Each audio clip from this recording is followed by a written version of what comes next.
Hi there, my name is Melissa Jacques and I am an actress working in the West End mainly for the past 28 years. um, I am, along with, with myself and along with Lucielle Cliff and Emma Odell, we are performing a beautiful new show called Charlie's Girls at the Union Theatre on the 27th of August. Charlie's Girls is all the music of the composer Charles Miller. And the reason we've called it Charlie's Girls is because we are some of Charlie's Girls, because he is the head of music at the London School of Musical Theatre and has been for the past 28 years. And all three of us are LSMT alumni. And so I had an idea that I put to our producer, Josh, from Amy Theatre.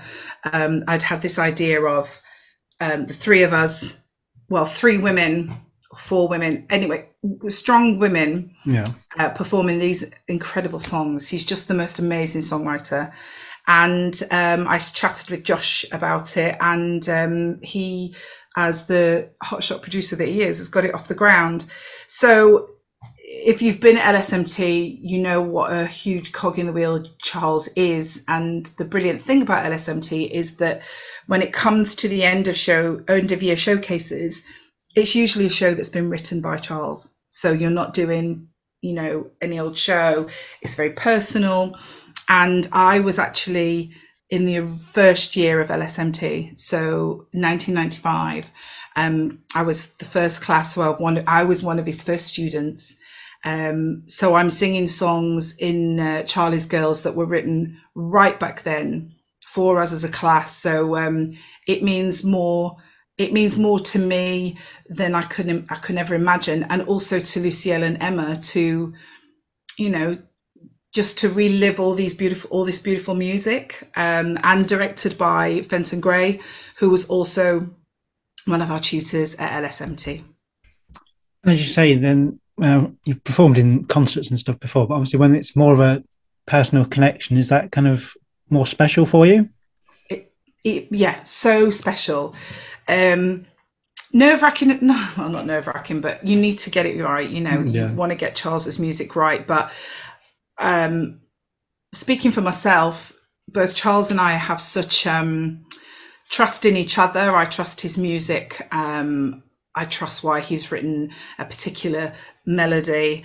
He trusts me as a singer and a performer because like I say, I've been singing his songs for 28 years now. And I think we worked out the other night that the combined years of experience we've had working with Charles is like 64 years. But also the lyricists. So he wrote with a lyricist called Adam Bard in 1990, between like 95 and about 98, I would have said. And then another lyricist in New York called Kevin Hammonds that he writes with as well. I think there's probably another lyricist in there as well. But Adam Bard's lyrics with Charles's music are what take me right back to my year at LSMT, because Adam was a student on the course, but was also an excellent lyricist. And him and Charles collaborated. And going back to those lyrics and knowing the time that I had there has just been extra special. And I guess you've kind of touched on this already, that you kind of got that connection, but why now? Why Charles's work? I think I was re-inspired by, I was doing my own, I've done my own shows a couple of times over the past few years. And the first time I ever did my own concert, I wanted to include songs from Charles, at least one or two, because it was such a massive part of my life. And there's one particular song that I've had in my rep for since then that I probably could hand on heart say that Charles wrote for me, with Adam's lyrics. And so it cuts quite deep because it was about a particular time in my life back then. And Charles and Fenton came to see me in my show and said, could we film the fact that you're singing some of Charles's stuff? And I thought, God, it's so important for them to know that people that are established in the industry are singing their music, and I adore it so much that he is such a special songwriter. So I was doing I think I was doing a cabaret, and I went along with Lucielle. Or we went to watch. Oh no, that was it. We went to watch Fenton do a show, and Charles played for him, and I was with Lucielle, and we were at the above the Stag. No, Vauxhall. I can't remember. Anyway, and we sat together and we watched it, and I said to her, "You know what? I want to do a show with all of Charles's musics, with all these music, with all these brilliant ex-LSMT women that are excelling in the industry." And it was like a little bit of a light that switched on. But I can't, I'm not a producer, so I had to pass it to Josh to get it together. And obviously, you're an actress as well as kind of performing in kind of cabarets and concerts. Do you have to like prepare any differently when you're doing a cabaret when there's not like a character there to play? Yes, well, not differently, but I think each song is standalone. Has a, especially some of them that are from a piece. Yeah. So we are going to be setting up with the chat, you know, as part of a, I guess it's a cabaret, but it's almost like a little show. Whereas we'll talk to the audience about, this song is from Hope, the musical, where three women are living on a mythical island. You know, we will set it up. And there's another brilliant song that we're singing called Girl, a Few Words. And it is written for one woman who's trying to have it out with her partner. But as we rehearsed it the other night, I said, what's brilliant about it is that because all three of us are singing it and have our individual lines, is that we are individually talking to our partners. So each song, you cannot perform any of these songs without bringing a character to it. It is acting through song masterclass, to be honest, because the lyrics are either about a very strong character, or you dig deep for something that you know that you can relate to in the lyrics. So it's very much it's not standing and singing songs, it's very much completely involving yourself in the piece. As you say, you're going to be performing alongside Lucielle and Emma. How much fun is it working alongside those guys? So fab. We weren't all at college at the same time. They are younger than I. But I've worked with both of them in the past. Lucielle and we didn't do Wicked together, but I went on maternity leave when I was at Wicked, and Lucielle then came in and did my track when I was on maternity leave. And then we've just seen each other in the industry from time to time. Emma and I did Kinky Boots together. So we spent a year, 2 years. No, we spent a year on the same, in the same, not in the same dressing room, opposite dressing rooms, but had a lot of fun together. And these girls' voices are so fantastic. You know, they are brilliant, brilliant actresses, singers that are, you know, we're still hustling away in the industry. And so it's so nice to showcase our, you know, showcases and, you know, and shout from the rooftops, hey, look, we're over here. We're doing our bits, and we're in this industry too, because I think a lot of the time, sometimes I feel like it depends on what roles you're playing at the time, or how present you are on social media, and how many followers you are. So I'm just so thrilled. And I wouldn't, and Josh and I and Fenton and Charles, I wouldn't have done this with other people, with other women that hadn't been LSMT alumni. That is the most important thing for me. It had to be women that had been coached and sung Charles's music at LSMT. That's why we are Charlie's Girls. And that was a bit of a nod to Jerry's Girls, like Jerry Herman. Yes, I have some more general theatrical questions for you.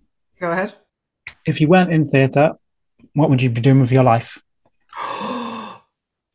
I would probably work, if I wasn't in theatre, like I wouldn't be teaching or anything like that. I would probably work with like beauty and skincare. Like I might have been a makeup artist or work like that, because I love a product and I love makeup and I love skincare Yeah. and fragrance and stuff like that. And when I was starting out, That's what I did, as a lot of us did. And yeah, I love that. So probably that. And if you could revisit any role you've played to date, what one role would you go back to? Margaret and Jamie. Yes. Margaret, and everybody's talking about Jamie for the fact that it is one of the greatest roles, I think, for a woman, of a of my age bracket. This musical set in Sheffield, so it's like playing, a woman. These women in that play are in that show are women that I know, and also it was extremely special to me because it was the first time I'd had a leading role in the West End after being in the industry for 25 years and covering and understudying. It was the first time that I'd had that it was my turn. Um, Failing that, I'd love to play Donna. I'd love to go back and do Donna in Mamma Mia. Yes. Both need to happen. What was the last piece of theatre that you saw that wowed you? I've seen so much recently. I could go on, but I saw Groundhog Day on Monday night, Yes. and it is genius. I watched a bootleg ages ago because I was actually up for the show when it was coming back this time. And so I was like, I didn't see it the first time round. Let me try and look at it and see what it is. And I remember thinking, this is incredible. And watching it the other night, like, Tim Minchin is a genius. Yes. Matilda is nothing short of genius. His lyrics, his writing, his melodies, oh my God, I just thought it was fantastic. But I've also seen two fantastic plays recently. I saw The Motive in the Queue at the National, which blew me away. And I saw Dear England at the National as well. And that was phenomenal. So, Yes. yeah.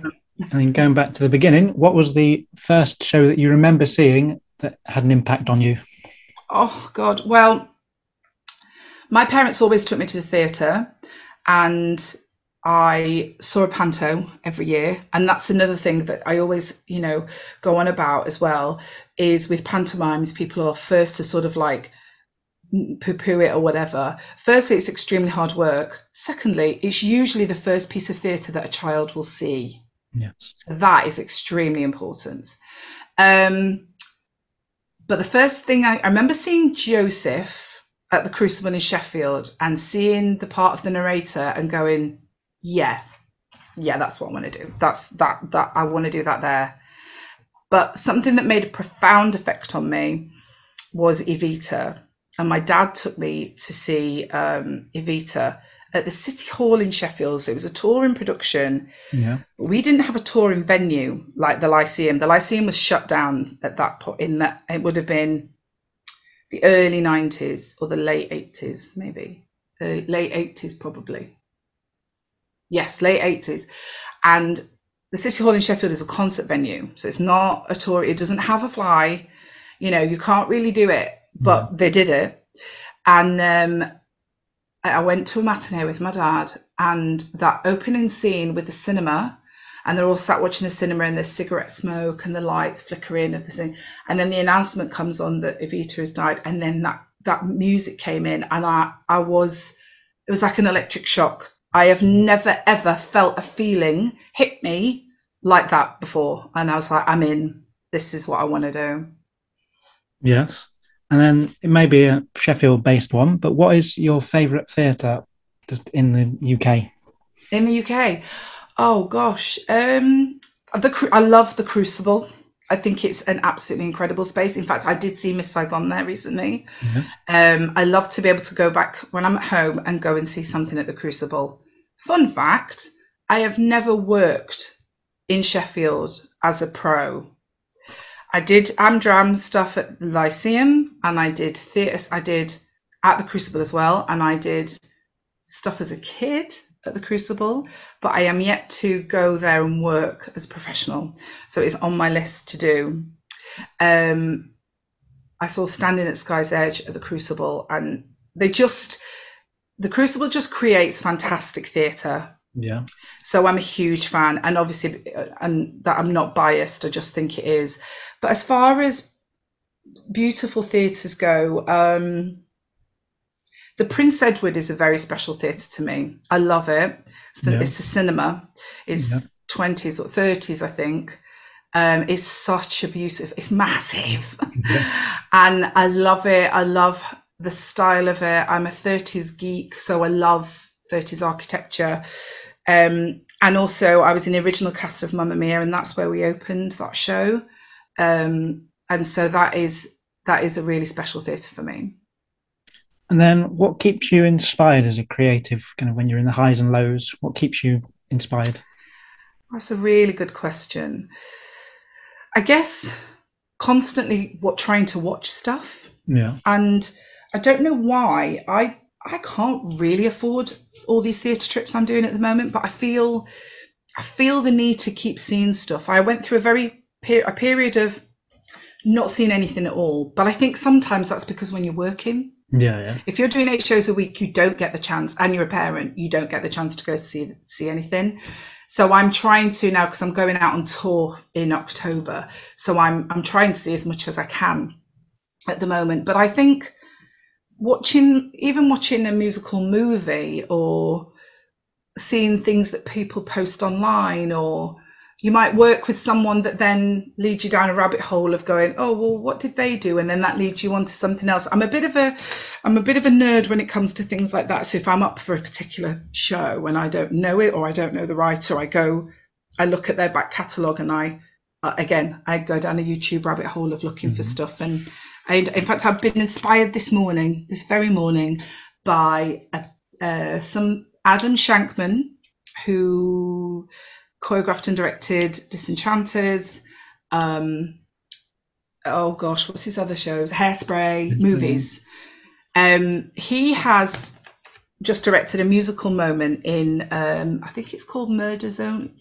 It's a show on Hulu with Steve Martin and Martin. Oh, only murders in the building. Only Murders in the House? Only Murders in the Building. Building? Building. Yeah. Yes, this. There is a musical moment that Adam Shankman has posted this morning, and it's Meryl Streep singing this lullaby that was written by Sarah Bareilles and Justin Patrick and Paul. And it was absolutely stunning. I've reposted it this morning. Not only is Meryl Streep an absolute master, her voice is so beautiful. Yeah. And I was just completely inspired. Like, okay, yeah, I'm going to get that song, and I'm going to learn that song, and I'm going to put it in my rep. So I think we have to as well. We can't just sit around waiting for the next job to land on your lap. We have to be proactive. Already I'm sort of thinking, okay, I've got nothing going on in September. Maybe I'll do a little gig, a little concert locally to me, Yeah. just so I'm working. Yes, and you've kind of mentioned it there briefly, but obviously, I Should Be So Lucky is your kind of next Yes, big role. What can you I tell me about know. that? Well, I'm going to be playing Shelley, who is the mother of the bride. I always play mums. And yeah, I mean, Stock Aitken and Waterman for me is the soundtrack to my teen years, 100%. And I saw the Stock Aitken and Waterman roadshow at a nightclub in Sheffield, and I saw Kylie and Jason and Sonia and Big Fun. I saw all these massive people that became absolute superstars in this nightclub in Sheffield in the 80s. So absolute soundtrack to my life. And also working with Debbie Isitt, who is obviously the creator of Nativity.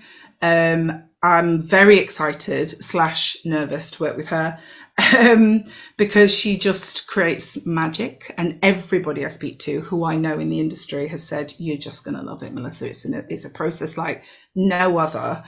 Yeah, it's a big deal for me to go on tour, because I've got two young girls, but we're going to make it work. There's one of them dropping something out of the fridge right Yeah. now. We're going to make it work. I've got lots of places where I can commute to from home. And I am really, really excited about it. I actually haven't done 8 shows a week for, it will come up, it'll be like 2 years since I did 8 shows, apart from Panto. Yeah. But since I left, well, since Jamie closed in the West End in 21, I've done Panto twice, and then I went to Los Angeles with Jamie, and did 5 weeks there. But usually that is my life is Yeah. going into town every day, 8 shows. So I've had a couple of years of freelance stuff of gigging and doing some telly and being on films and stuff. So I'm looking forward to that discipline again. I'm looking forward to getting in a room and being creative, and I'm just looking forward to seeing what the audiences make of a curtain call that's got I should be so lucky and never going to give you up in it. I mean, it's going to be the mega mix from heaven. Yes. The whole trailer for the show, just that whole kind of It's already great. is so Yeah, good. we had such fun. Honestly, it was a fab few weeks of doing the photo shoot and just being so fun, And I think that for me as well is, Jamie was an amazing show, full of joy and love and acceptance and a beautiful, beautiful show. But my role was heavy, Yeah. and singing "He's My Boy" at 9:45 every night was a big thing. So I'm looking forward to a bit of fun. And then, so we had the photo shoot and then we filmed the trailer, which was brilliant. Getting to see everybody before you start a show is like, Yeah. is unusual. And I'm going on tour with some two great pals. So my friend Matthew Croak and my friend Emma Louise Crossley, both dear, dear pals of mine, which I'm going on tour with, which is, again, is really special to me. And then we did a launch, which is, I think it's what people do now, but we did the launch in Manchester because that's where we open. Yeah. And it was all beach themed and cocktails. And it was just, and Pete Waterman was there, Ledge. So we had these like 3 brilliant events where we were all together and we got to know each other. And so now it's sort of like chomping at the bit now to get in Yeah. the rehearsal room. Yeah, I can't wait.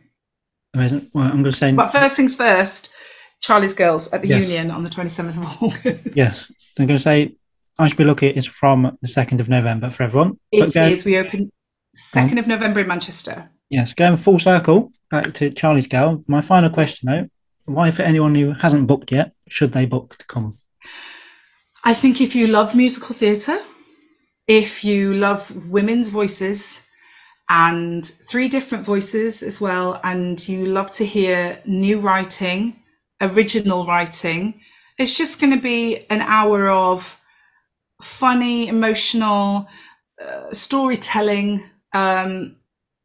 It sounds great. It's at the Union, which is brill. We've got a big, beautiful grand piano with Dan, our musical director, playing.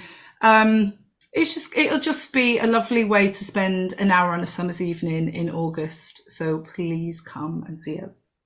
Amazing. Well, Melissa, thank you so much for your time today. You're welcome, As you Mark. say, the show in Charlie's Girl is at Union Theatre on Sunday, the 27th of August at 5 p.m. and 7:30 p.m.